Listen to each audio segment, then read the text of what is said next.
কমিশনে ঢুকে জাতির পিতার ছবি নিয়ে অপমান করেছে, এত সাহস কোথা থেকে পাই আমি জিজ্ঞাসা করি।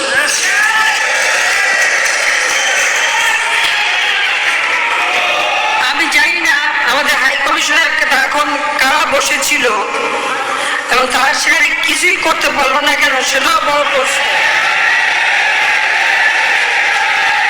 আর আমি আমার প্রবাসী যারা বাঙালি, না আমার প্রবাসী বাঙালিদের আমি বলবো যে যারা এই ঘটনাগুলি ঘটিয়েছে তারা চলাফেরা করে না, তাদের দেখেন না।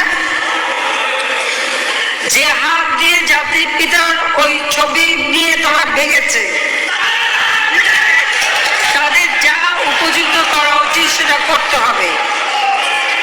কারণ জাতির পিতার নাম মুছে ফেলার চেষ্টা করা হয়েছিল, তো তারিখ যেহেতু দূরের কথা, ওর বাপ তো চেষ্টা করেছিল এই নাম বুঝতে, ওর বাপও চেষ্টা করেছে, মাও চেষ্টা করেছে। তারা কি পেরেছে নাম বুঝতে?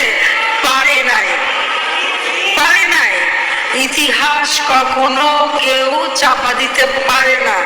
আর জাতির পিতা তার সাথী মাসে ভাষণ বলে গেছে যে বাঙালিকে কেউ দাবায় রাখতে পারবে না, পারে নাই দাবায় রাখতে। আজকে এত বড় দুঃসাহস হয়ে যায়। হ্যাঁ, আমি প্রধানমন্ত্রী যে আমারটা যা করুক ওটা আপনি কিছু মনে করি না, কিন্তু যিনি আমাদের জাতির পিতা, যে আইন আছে সেখানে হাত দেবে এত সাহস কোত্থেকে পেল? তারিখ যে ভুলে যাচ্ছে,